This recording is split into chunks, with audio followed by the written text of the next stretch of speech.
Hi, my name's Ryan. We're a group of young people from Coventry producing a documentary about discipline and respect. We're interested to find out about how times have changed when it comes to enforcing rules and regulations to young people and how the meaning of respect seems to have shifted over past generations. That's how I look at respect. I respect someone what respect is me, the way I want, you get me? The way I respect him and the way he's respecting me, kind of thing. People we had like respect for, we treated like family, like they were like part of us, innit, you know? It's being pleasant to each other, I suppose, not being rude to each other, accepting each other's points of view, disagreeing if necessary. We only did it to people that we had absolutely no respect for, man. If we had respect for the person, pretty much we just like never did it. We just like, you know, left them in it. Just like getting in, selling drugs, fucking vandalising cop cars, joyriding them, stealing other people's cars, man, and then like setting them on fire. People we had like respect for, we treated like family, like they were like part of us, innit, you know? So if we'd have done it to them, it would have been kind of like conflicting, like the whole thing. It would make no sense. When a job's gone down and it's gone right, we used to have the maddest parties, like every like session up, like the music on, like everybody else, the whole party, and we did have some good parties, man. It was blazing, and the people we used to know, man, it was good, but the way we get there, man, the way you get to there, it's not cool. The great thing about being in a gang is that you're in like one big family, and it's just we all take care of each other, you know. We got each other's back. When you're in there, you're like one big family. For you can't do nothing wrong. But then when you decide to get out, like, nah, it's like really hard, man. How you gonna turn your back on us, like, you know? And it's just like they all start talking to you. They all like give you the like don't want to be speaking to you no more if you go in, and like the ones that do speak to you, they're just like all up in your face, being like, "How are you doing this to us?" And you know what I mean? Nah, it's hard to get out for anyone, man. But if you know the right people, it shouldn't be too hard, man. Just say, "I want out." Well, basically, I just want to bet for myself, innit? I didn't want to be responsible for anyone's like misfortune and shit no more. I just think like I didn't want to get into that routine, man. I didn't want to spend my life doing that. I'd end up behind bars or something. I know I can do better with my life, and that's what I wanted to do. I just wanted to show people that it didn't have to be like that. I wanted to prove to myself that I can do better, and I think that I have. Nabil Ali came into our place to talk to me about his experiences in life.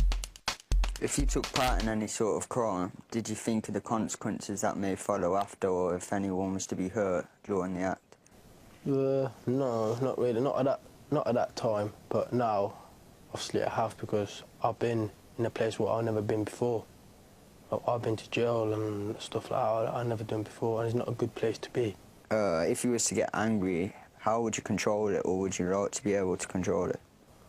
I'd like to be able to control it, but if I'm angry that time, I'll probably just walk away or something.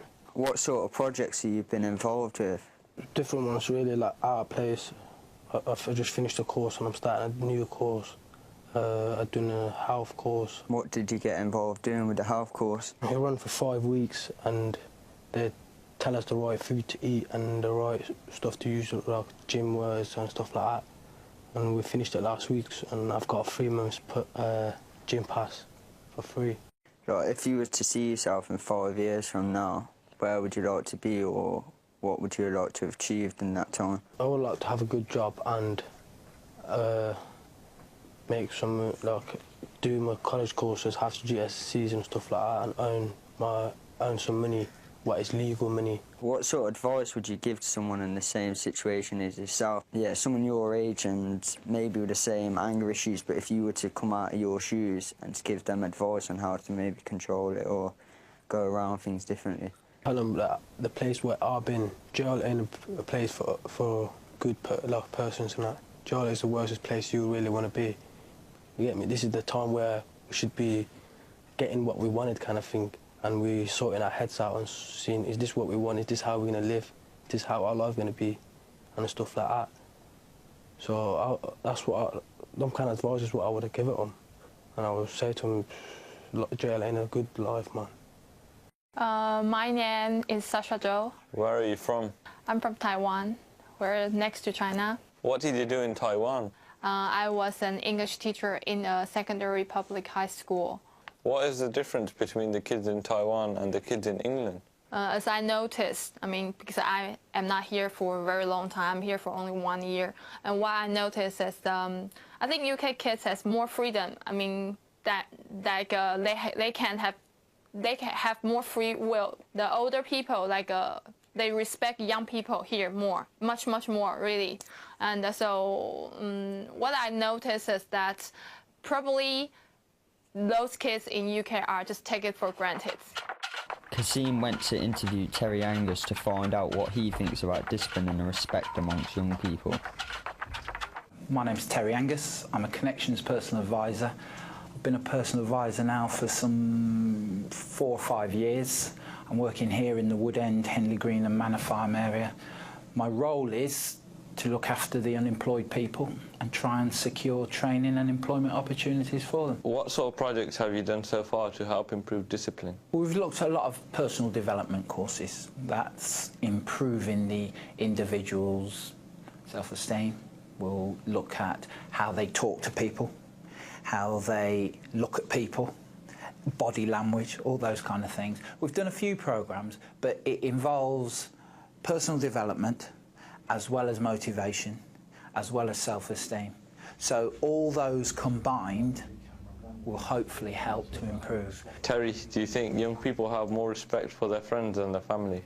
I think, without speaking for all young people, I would say we're coming to the situation now where young people will definitely have more respect for their friends and will tend to do more things their friends say than their family. But a lot of young people now will see security amongst friends, and they'll say, well, my friend will back me, my friend will always be there for me. Hence the reason now we're possibly getting into a lot of sort of gang culture sort of things where people will look after their friends, and I won't diss my mate and they diss me and this, that and the other, which is then leading to stabbings and shootings and beatings and whatever. Whereas if parents or family say, no, please step out of that, they'll go, no, because my friends would support me. And it's only until some major crisis hits you, and I always say to young people, if you end up in hospital, who came to see you? If you end up in prison, who's wrote you a letter? They begin to realise. And sometimes it's maturity. I do, unfortunately, think young people now find more respect, more honour with their friends, and they're more likely to listen to them than their parents, which I think inevitably will lead to a breakdown in more family relations and more anarchy out in our street.